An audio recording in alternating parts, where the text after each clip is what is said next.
Hi there, hope you're doing well today and that you will have a wonderful weekend going forward.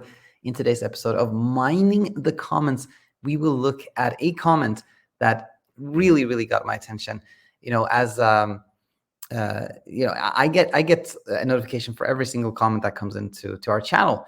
And sometimes, you hear from somebody who's really struggling, and of course you feel empathy with that person. And sometimes it is like just a little comical comment that's fun, that's nice. And sometimes there's this kind of like really inspirational comment, something that makes you go like, wow, this is incredible. And I got that feeling when I read this comment from Eliza the other day, so I really wanted to bring it to Mining the Comments today. So we look at Eliza's comment. It's pretty brief, and then there are three like learning points that I thought could be really helpful to look at. So without further ado, let's check it out. So this is a comment from our this week's Heard Online episode, and Eliza said the following: Sir Daniel, thank you so much. No words can express how thankful I am to you and your channel. So glad you're here and found it. Eliza, I had severe insomnia last year, March 2019, got hospitalized twice because of panic attacks. We live in Ukraine and there were explosions day and night. My husband got mobilized as well.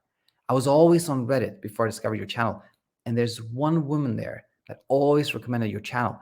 I started binge watching in July last year, stopped taking my sleeping pills. I noticed progress in September. And last week, the first time I traveled alone and slept without my husband, there's no fear anymore. Funny, I didn't believe my neurologist and psychiatrist before that nothing will happen to me if I don't sleep. Thank you so much. And thank you. I want to thank you, Eliza, so much for commenting. And by the way, I actually asked Eliza if she wanted to be a guest, and she said she was interested. And if you hear this, Eliza, no pressure. Whenever you feel like it, you're super welcome. But yeah, what really got my attention here was like the visuals of this, like living in Ukraine, like a year ago, a year and a half ago, when there was like this conflict that all of us in the world were so aware of, with explosions, a husband mobilized, and finding a way to move from that to a place of like recovering from insomnia, like leaving the struggle.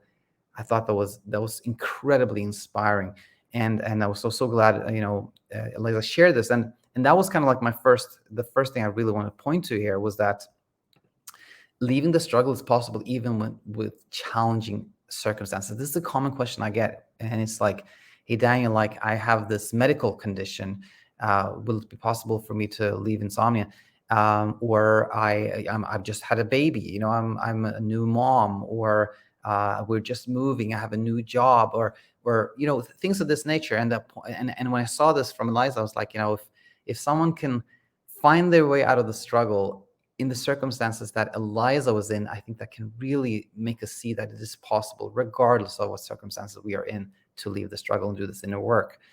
And now the second thing I wanted to point to, I think a teaching point here is that it takes time. It takes time for our brain to become unscared. We can become scared, really scared, in milliseconds. We're about to cross the street, like mind your own business, and then there's a bus coming at us. We go from like completely peaceful to incredibly scared in like milliseconds. But the opposite, it doesn't happen that way. Even this example with the bus, let's say we jump away and the bus passes us and we're safe again. That doesn't mean we're immediately feeling peaceful again. That will take a while, because until we feel like, oh, okay, now I feel completely like myself again. It just takes a while. It's a safety thing, because the brain wants us to be safe. It doesn't want to, like, once it's identified a potential threat, it's not going to like immediately let go of that threat until it feels completely like, okay, now it's safe to let go of this. And the reason I bring this up is that if we read the comment again, I misspelled this. Sorry, I'm going to fix it right away. Eliza started learning. She found our channel in July of 2022. So she started like really learning, tuning in, stopped medications in July 2022. But things started to get easier in September. That's when she first saw progress 2 months later. And, we often have followers, students, clients that are in this kind of window have started to learn, but is not really seeing any changes. Just know it takes time for the brain to become unscared. It's totally typical and normal. And now we are, so from September to where we are now, what's that, half a year later, now Eliza is taking a trip by herself. April of 2023. Takes a little time, but when we're doing this inner work, things, we arrive where we want to be. And finally here, number 3, much of the journey is experiential learning. Like, you can hear something and understand it cognitively, but it may not translate to change until we actually experience it. So when Eliza saw, it's like she experienced it, she's like, yeah, I've gone through this and I am still safe, I am still fine. Then she believed what she was told by her doctors. And it's often like that. We can often understand things cognitively, but it's when we kind of go through it experientially that things truly start to change for us. So those were some teaching points from Eliza's wonderful comment.